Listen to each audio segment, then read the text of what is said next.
Dan untuk mengetahui lebih lanjut apa saja yang menjadi pembicaraan dalam diskusi publik Satgas Pangan hari ini, kita sudah terhubung dengan reporter Polri TV Faris Hasni. Faris, silahkan dengan laporannya.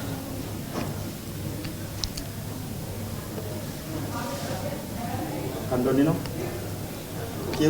Baik rekan Dade dan pemirsa, hari ini di Humas Polri menyelenggarakan diskusi publik dengan sejumlah keamanan pangan kita menjelang Idul Fitri, bahkan hingga pasca Idul Fitri. Ada hal menarik dari diskusi kali ini di mana Satgas Pangan Polri memastikan bahwa pangan kita aman hingga 1,5 bulan ke depan. Dan untuk membahasnya lebih lanjut sudah bersama saya saat ini Wakasatgas Pangan Polri, Kombes Pol Samsul Arifin. Bapak Samsul, apa kabar? Baik, selamat siang Mas. Pak, bisa dijelaskan terlebih dahulu nih.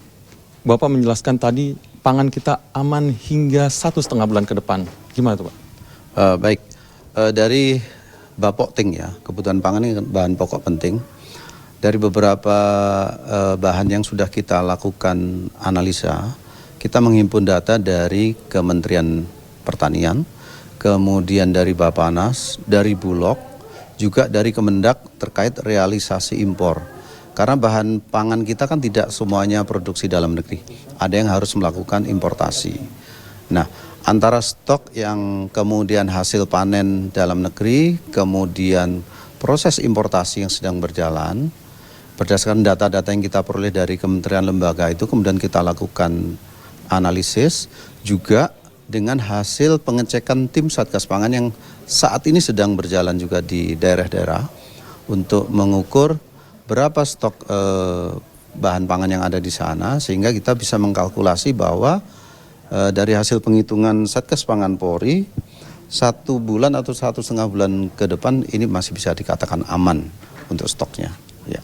Pak, ini kan kerja-kerja kolaboratif kan Pak ya, ada kementerian dan lembaga. Di lapangannya seperti apa sih Pak? Karena kita tahu ada persoalan, ada masalah alam juga di mana masyarakat juga sekarang dihadapkan dengan musim hujan, kemudian ada kendala juga mereka melakukan penimbunan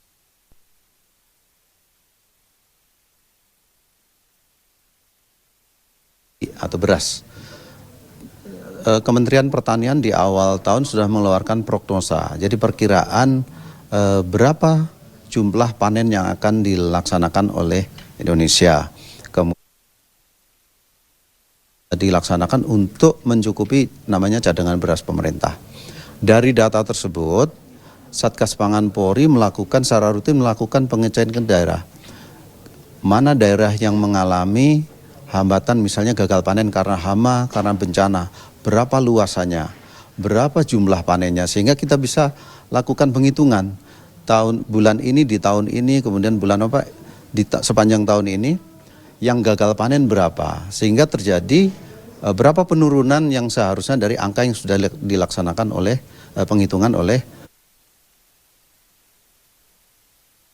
Nah, angka-angka tersebut kita coba jumlahkan, kan kita juga selalu koordinasi dengan kementerian lembaga ini supaya tidak miss, karena memang pentingnya kolaborasi antar kelembagaan, karena ini kan pekerjaan semua orang. Nah, kemudian kita datang juga ke tempat-tempat penggilingan padi. Seperti saya sampaikan tadi, berapa kecepatan dari panen dilakukan proses pengeringan sampai penggilingan, sehingga berapa hari, berapa ton yang dihasilkan dari tiap hasil panen. Seperti saya sampaikan tadi, rumusnya itu kan 60-70%. 60 ke 70% dari gabah yang dipanen itulah yang akan menjadi beras. Sehingga kita bisa melakukan kalkulasi, penghitungan, dan hasil akhirnya adalah dari prognosa keadaan real maupun importasi yang masuk, dikurangi dengan berbagai banyak hal kendala tadi, yang gagal panen, ya, seperti itu, keluarlah angka-angka yang sesuai dengan kebutuhan nasional. Nah, kita bisa lakukan analisis bahwa 1 bulan atau 1,5 bulan mendatang stok-stok pangan kita akan mencukupi. Pak, berbeda dengan kementerian lembaga, kalau di kepolisian kan punya hak untuk melakukan penindakan nih. Ya. Nah, untuk mereka yang melakukan kejahatan dalam proses distribusi pangan ini, melakukan penimbunan atau apapun itu Pak, proses penindakannya akan seperti apa nanti? Baik, Polri melaksanakan penindakan, tapi ini adalah pilihan terakhir. Sebagaimana saya sampaikan tadi, ultimum remedium. penegakan hukum atau penindakan adalah langkah terakhir. Yang kita lakukan di awal-awal tindakan preventif berupa monitoring, pengendalian.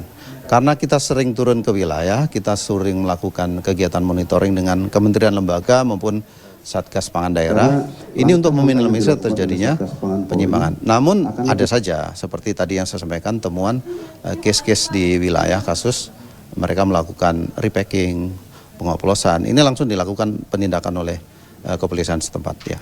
Baik, Kombes Pol Samsul Arifin, terima kasih banyak Pak atas jawabannya Pak. Baik rekan Dade, demikian tadi wawancara saya dengan Wakasatgas Pangan Polri, Kombes Pol Samsul Arifin. Kita berharap kondisi keamanan pangan kita menjelang hingga pasca Lebaran 2024 ini akan terus aman. Kembali kepada Anda di studio. Faris Hasni melaporkan langsung dari Jakarta. Terima kasih untuk laporan Anda.